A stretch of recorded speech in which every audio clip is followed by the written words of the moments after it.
अस्सलाम वालेकुम दोस्तों, कैसे हो? उम्मीद है कि सब खैरियत से होंगे। अल्लाह आप लोगों को ऐसे ही खुश रखे।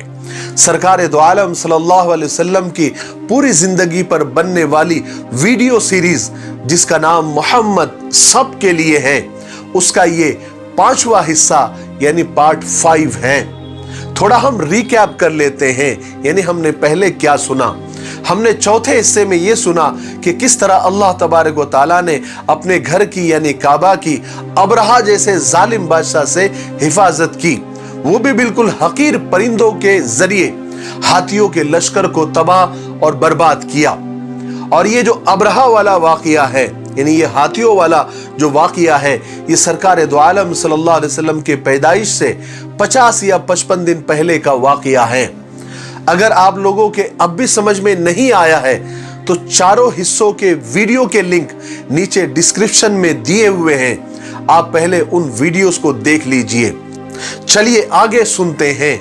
हमने तीसरे हिस्से में यह भी सुना कि सरकार दो आलम सल्लल्लाहु अलैहि वसल्लम का जन्म कैसे हुआ, पैदाइश कैसे हुई, और आपके पैदा होने यानी जन्म होने से पहले अल्लाह तबारक व तआला ने दुनिया में अलग अलग निशानियां बता दी थी कि एक आखिरी नबी इस दुनिया में आने वाला है, इस दुनिया में कदम रखने वाला है।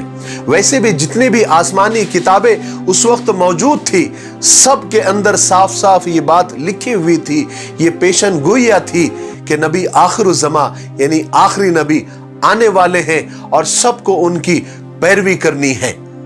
बहरहाल उस्मान बिन अबिल आस की अम्मी फातिमा बिनते अब्दुल्ला फरमाती हैं कि हुजूर की पैदाइश के वक्त मैं हजरत आमिना के पास ही मौजूद थी। उस वक्त मैंने देखा कि तमाम घर नूर से भर गया और बाहर देखा तो आसमान के सितारे जमीन की तरफ बिल्कुल झुक रहे हैं। यहां तक कि मुझे गुमान हुआ, मुझे ऐसा लगा कि सितारे कहीं जमीन पर न गिर जाए। यह इस बात का इशारा था कि इस दुनिया से शिर्क और जहालत का अंधेरा अनकरीब खत्म होने वाला है और नूर हिदायत से पूरी जमीन और पूरी दुनिया रोशन होने वाली है। हजरत आमिना ने सरकार की विलादत के वक्त एक नूर देखा था जिससे मुल्क शाम के महल रोशन हो गए थे। यह भी इस बात का इशारा था कि मुल्क शाम भी बहुत जल्द फतेह होने वाला है। चुनांचे मुल्क शाम तो आपकी जिंदगी में ही फतह हो गया था। कहते हैं कि उसी रोज सुबह में मक्का से सैकड़ों मील दूर यसरब में एक यहूदी आलिम एक टीले पर एक पहाड़ी पर चढ़ गया और जोर जोर से चिल्लाकर यहूदियों को जमा करने लगा कि ए यहूदियों, ए यहूदियों। ये सुनकर सारे यहूदी जमा हो गए। उसने पुकार कर कहा, क्या तुमको पता है आज रात पैगंबर आखिरुज़्ज़मा अहमद नाम का सितारा तुलू हो गया है और वो इस दुनिया में तशरीफ ला चुके हैं। मैं आप लोगों को गारंटी से कहता हूं। और उसी रोज मक्का में भी एक यहूदी तिजारत के लिए, बिजनेस के लिए आया हुआ था। उसने कुरैश के कुछ लोगों से पूछा, क्या आज रात कोई बच्चा पैदा हुआ है तुम्हारे यहां पर? तो कुरैश ने कहा कि हमें नहीं मालूम। तो यहूदी ने कहा कि अच्छा जरा पता करके आओ, तहकीक करके आओ, क्योंकि मुझे लगता है मेरे इल्म के हिसाब से कि आज रात इस उम्मत का नबी आज पैदा हुआ है। और उसके दोनों शानों के दरमियान यानी दोनों कंधों के दरमियान एक निशानी है और वो 2 रात तक दूध नहीं पिएगा। लोगों को बड़ा ताज्जुब हुआ। लोग फौरन मजलिस से उठे और पता करके आए। तहकीक की तो मालूम हुआ कि अब्दुल्ला के घर एक लड़का पैदा हुआ है। यहूदी ने कहा कि चलो मुझे भी चलकर दिखाओ, मुझे भी देखना है। यहूदी आया, आपको देखा, आपके चेहरे के नूर को देखा और दोनों शानों के बीच यानी दोनों कंधों के बीच वो नबूवत की निशानी देखी, वो मोहर नबूवत देखी तो बेहोश होकर गिर पड़ा। जब थोड़ी देर के बाद होश आया तो कहने लगा, हाय हाय हाय हाय, नबूवत अब बनी इसराइल से चली गई। क्योंकि अक्सर अंबिया, अक्सर नबी बनी इसराइल में ही पैदा हुआ करते थे। और कहने लगा वो यहूदी कि ये लड़का कुफ्र शिर्क पर ऐसा हमला करेगा जिसकी खबर मशरिक से मगरिब तक फैल जाएगी। जिस वक्त सरकार दो आलम सल्लल्लाहु अलैहि वसल्लम पैदा हुए, उनका जन्म हुआ, उसी वक्त एक बहुत बड़ा वाकया उस वक्त हुआ। उस जमाने में तो बहुत बड़ी बड़ी ताकतें थी, जैसे आज अमेरिका और रूस है। उस वक्त कैसर और किसरा थे, रूम और फारस। ईरान और फारस के बादशाह को किसरा कहते थे। उनके महलों में अचानक जलजला आ गया, अर्थक्वेक आ गया और उनके महल के 14 मजबूत कंगरे, बहुत कीमती कंगरे जो बहुत मजबूती से लगे हुए थे, उस जलजले की यानी तेजी की वजह से वो कंगरे जमीन पर गिर गए। और रूम के बादशाह जिसको कैसर कहते थे, उसका जो आतिश कदा था यानी जहां पर आग जलती थी और हजारों साल से मुसलसल आग जल रही थी, वो आतिश कदा रोशन था, अचानक बुझ गया और दरियाए सावा जोश मारकर बिल्कुल सूख गया। जब सुबह हुई तो किसरा बहुत परेशान हुआ, लेकिन उसको यह भी खबर मिल गई कि फारस का जो आतिश कदा था वो भी बुझ गया। तो किसरा और परेशान हुआ। उनके जो बहुत बड़े आलिम थे, बहुत बुजुर्ग थे और मर्जुल मौत यानी सकरात के आलम में थे और आखिरी सांसें ले रहे थे, वो उसने जाकर उनसे ये सब चीजों की, ये जलजले की और ये कंगरे गिरने की, दरियाए सावा सूखने की और आतिश कदा बुझने की, ये जो अजीब अजीब जो वाकयात हुए, इसकी वजह पूछी।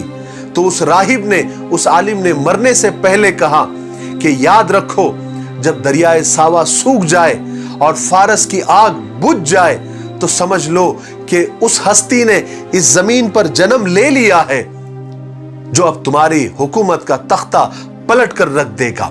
अब तुम्हारे आखिरी के चंद दिन बचे हुए हुकूमत के। इतना कहकर वो राहिब, वो आलिम मर गया। बहरहाल वहां पर जैसे ही अब्दुल मुत्तलिब को अपने पोते के पैदा होने की खबर लगी तो खुशी खुशी बूढ़ी टांगों से दौड़ते हुए हजरत आमिना के घर पर गए। सरकार दो आलम सल्लल्लाहु अलैहि वसल्लम को अपनी गोद में लिया और खूब प्यार किया और गोद में ही लेकर हरम में आए और बैतुल्लाह का तवाफ किया और फिर सातवें दिन अकीका किया और इस अकीके के प्रोग्राम में पूरे कुरैश को दावत दी और उसी प्रोग्राम में अब्दुल मुत्तलिब ने अपने पोते का नाम मोहम्मद रखा। इतना प्यारा, इतना मीठा और इतना यूनिक नाम था कि लोगों ने इसकी वजह पूछी कि अब्दुल मुत्तलिब, तुमने ये नाम क्यों रखा? तो अब्दुल मुत्तलिब ने जवाब दिया कि मैंने ये नाम इसलिए रखा है कि आसमान में खुदाए ताला और जमीन पर सारी मखलूक उसकी तारीफ करे, क्योंकि मोहम्मद का मतलब ही यह है जिसकी तारीफ की जाए। बहरहाल कुरैश का यह दस्तूर था कि माँ अपने बच्चे को खुद दूध नहीं पिलाती थी, बल्कि थोड़े थोड़े दिन के बाद, थोड़े थोड़े वक्फे के बाद दूसरे कबीलों के, बस्तियों के, देहातों से, गांव से दूध पिलाने वालियां बाकायदा आया करती थी, बच्चों को ढूंढा करती थी और पैसे लेकर, उजरत लेकर दूध पिलाती थी। उस वक्त का ये माहौल था, क्योंकि उस वक्त देहातों का जो माहौल था, गांव का जो माहौल था, वहां का जो क्लाइमेट था, वहां की जो जबान थी बहुत फसी थी, बहुत अच्छी थी और वहां की जो बोलचाल और तरबियत शहर से बहुत ज्यादा अच्छी और बेहतर थी। हालांकि कुछ दिनों तक हुजूर पाक सल्लल्लाहु अलैहि वसल्लम ने अपनी मां हजरत आमिना का दूध पिया। उसके बाद हजरत आमिना ने हुजूर पाक सल्लल्लाहु अलैहि वसल्लम को हजरत सौबिया के हवाले किया और उनसे कहा कि जब तक दाया ना आ जाए, दूध पिलाने वालियां ना आ जाए, आप उसको दूध पिलाएं। फिर कुछ दिनों तक हजरत सौबिया ने हुजूर पाक सल्लल्लाहु अलैहि वसल्लम को दूध पिलाया। फिर कुछ ही दिनों में दूध पिलाने वालियां मक्का आ गई और दूध पिलाने वालियों में अलग अलग कबीलों की औरतें हुआ करती थी। तो उन कबीलों में एक कबीला बनु साद का भी था और जिस वक्त आप सल्लल्लाहु अलैहि वसल्लम पैदा हुए थे और जो दाया अलग अलग कबीलों की आई हुई थी, उसमें बनु साद की औरतें भी शामिल थी। अब उन्होंने जितने भी बच्चे उस वक्त मक्का में पैदा हुए थे वो लेना शुरू कर दिए। अब वो तो मालदारों के घर पर पहले जाते थे ताकि वहां से अच्छी उजरत मिले, अच्छा इनाम मिले। तो सब मालदारों के घरों में पहले चले गई और वहां के बच्चे उठा लिए, यानी दूध पिलाने के लिए ले लिए उजरत पर। मगर अब्दुल मुत्तलिब के घर पर कोई नहीं आया क्योंकि ये अमीर आदमी नहीं थे।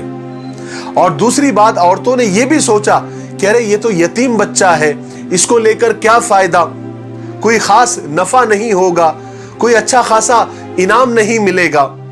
लेकिन अल्लाह का निजाम और अल्लाह की कुदरत देखिए कि सब औरतों को बच्चे मिल गए, लेकिन बनु साद की एक दाया जिसका नाम हलीमा था, उसको कोई बच्चा नहीं मिला। लेकिन हजरत हलीमा को यह पता नहीं था, کہ اللہ نے ان کی قسمت میں اور اس کی گود میں کیا ڈالنے والا تھا، کتنی برکتیں ڈالنے والا تھا اور کتنا برکتی اور مقدس بچہ ڈالنے والا تھا۔ جب حضرت حلیمہ کو بچے نہیں ملے اور واپس جانے کا وقت آ گیا تو حضرت حلیمہ نے اپنے شوہر سے کہا کہ مجھے شرم آتی ہے کہ میرے سب سہیلیوں کو تو بچے مل گئے اور میں خالی ہاتھ واپس جاؤں۔ میں ایک کام کرتی ہوں، بھلے مجبوری میں صحیح میں اس یتیم بچے کو لے لیتی ہوں، خدا جانے بھلے پیسے نہ صحیح کچھ برکت ہی مل جائے۔ شوہر نے اجازت دے دی۔ اس کے بعد دائی حلیمہ حضرت آمنہ کے پاس آ گئی اور اس مقدس بچے کو لے کر واپس اپنے قبیلے میں آ گئی۔ حالانکہ ان دنوں میں عرب میں قحط سالی یعنی دشکال پڑا ہوا تھا، اور دشکال کی وجہ سے اور قحط سالی کی وجہ سے جانوروں کے تھنوں میں دودھ نہیں بچا تھا، خود عورتوں کے سینے میں بڑی مشکل سے دودھ اترتا تھا، ان کے خود کے بچے بل بلاتے تھے۔ حالانکہ دائی حلیمہ بہت ہی غریب، بہت ہی کمزور اور دبلی پتلی عورت تھی، ان کے سینے میں اتنا دودھ کم تھا کہ وہ اپنے بچے کا بھی پیٹ صحیح سے بھر نہیں سکتی تھی۔ لیکن حلیمہ کہتی ہے کہ جب میں نے سرکار دو عالم یعنی اس مقدس بچے کو لیا تو ہماری حالت ایک دم سے بدل گئی، میری سوکھی چھاتیوں میں دودھ اتر آیا، کیونکہ جب میں نے سرکار کو اپنے سینے سے لگایا تو میری حیرت کی انتہا نہ رہی۔ میں نے دیکھا کہ میری چھاتیوں میں اتنا دودھ آ گیا اور اتنا پریشر سے دودھ آنے لگا کہ مجھے ایسا لگنے لگا کہ کہیں بچے کو ٹھسکا نہ لگ جائے۔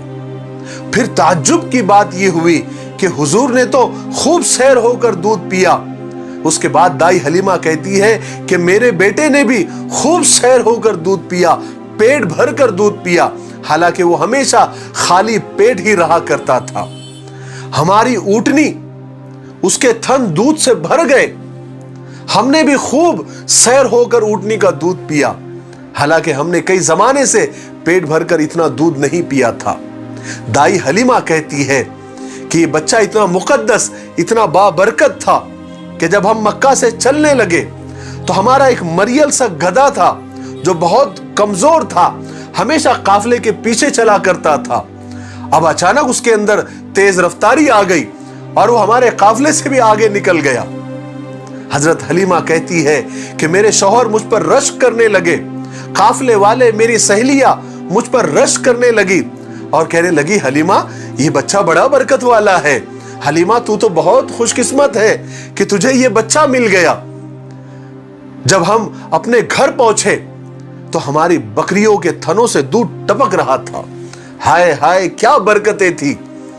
حضرت حلیمہ کہتی ہے کہ ہمارے بکریوں کے تھنوں سے دودھ ٹپک رہا تھا اور گاؤں کے سارے جانور سوکھے ہی پڑے تھے، گاؤں کے لوگ بھی ہماری حالت پر رشک کرنے لگے، اور جہاں ہمارے جانور چرتے تھے وہاں خوب گھاس آ جاتی تھی، لوگ اپنے جانور ہمارے جانور کے ساتھ چرانے لگ گئے، جب ان کے جانور ہمارے جانوروں میں مل جاتے تھے تو خوب وہ بھی چرتے تھے، وہاں بھی گھاس آ جاتی تھی، اور خدا کی قدرت ایسی ہوئی کہ گاؤں کے سارے جانوروں کے تھن دودھ سے بھر گئے۔ حضرت حلیمہ کہتی ہے کہ میری اونٹنی بھی بہت کمزور تھی، لیکن جب میں حضور کو لے کر چلنے لگی تو وہ بھی دوڑنے لگ گئی، اس کے اندر بھی طاقت آ گئی اور اتنی تیز رفتار دوڑنے لگ گئی کہ سب سے آگے نکلنے لگ گئی۔ حضرت حلیمہ کہتی ہے کہ مجھے خود ان باتوں پر یقین نہیں آ رہا تھا کہ یہ سب کیا ہو رہا ہے۔ روایات میں آتا ہے کہ جب حضرت حلیمہ سرکار دو عالم صلی اللہ علیہ وسلم کو دودھ پلاتی تھی تو آپ صرف ایک طرف سے ہی دودھ پیتے تھے، دوسرے حصے کو منہ نہیں لگاتے تھے، آپ وہ حصہ اپنے رضائی بھائی یعنی حضرت حلیمہ کے بیٹے عبداللہ کے لیے چھوڑ دیتے تھے۔ قربان جائیے سرکار دو عالم صلی اللہ علیہ وسلم پر کہ دودھ پینے کے زمانے میں ہی امت کو، ساری دنیا کو، سارے انسانوں کو یہ میسج دے دیا تھا کہ میں اس دنیا میں ظلم کو ختم کر کے انصاف کو پھیلانے آیا ہوں۔ بہرحال دودھ پلانے کی مدت 2 سال ہوا کرتی تھی اور وہ عنقریب ختم ہو گئی تھی، لیکن حضرت حلیمہ نے اپنی آنکھوں سے یہ ساری برکتیں دیکھی تھی تو ان کا دل نہیں چاہ رہا تھا کہ سرکار دو عالم صلی اللہ علیہ وسلم کو واپس اپنی امی کے پاس چھوڑ کر آئے، तो उन्होंने सोचा कि एक काम करते हैं, मैं हज़रत आमिना के पास जाकर उनसे इजाज़त लेकर मैं सरकार दो आलम सल्लल्लाहु अलैहि वसल्लम को दोबारा वापस लेकर आऊँगी।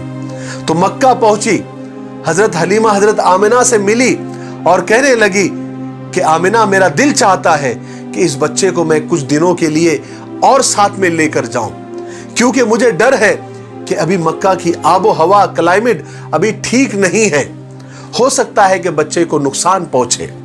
पहले तो हजरत आमिना ने साफ इनकार कर दिया कि नहीं, मैं नहीं भेजने वाली, अब मुझसे जुदाई बर्दाश्त नहीं होती। लेकिन हजरत हलीमा का इसरार बढ़ा, बहुत ज्यादा प्रेशर डाला, तो हजरत आमिना ने इजाजत दे दी।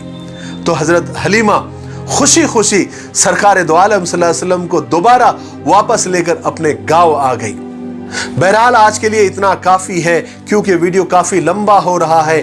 हम छठे हिस्से में आपको बताएंगे कि दाई हलीमा ने जब सरकार दो आलम सल्लल्लाहु अलैहि वसल्लम को दोबारा गांव लेकर आई तो ऐसा कौन सा वाकया हुआ, ऐसा कौन सा हादसा हुआ जिसको देखकर लोगों को लगा कि सरकार दो आलम सल्लल्लाहु अलैहि वसल्लम का कत्ल तो नहीं हो गया, आप इस दुनिया से चले तो नहीं गए। वो कौन सा वाकया था, वो हम आपको छठे हिस्से में आपको बताएंगे।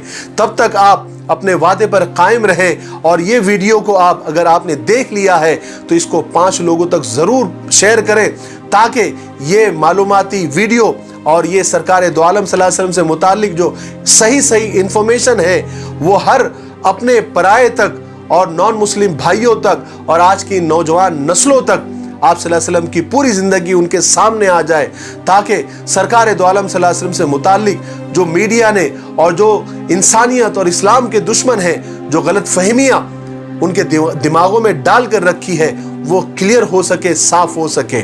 मुझे उम्मीद है कि आप ऐसा ज़रूर करेंगे। तब तक मेरे लिए, पूरी उम्मत के लिए और पूरी इंसानियत के लिए खैर और भलाई की दुआ करते रहें। अस्सलामु अलैकुम व रहमतुल्लाहि व बरकातुहू।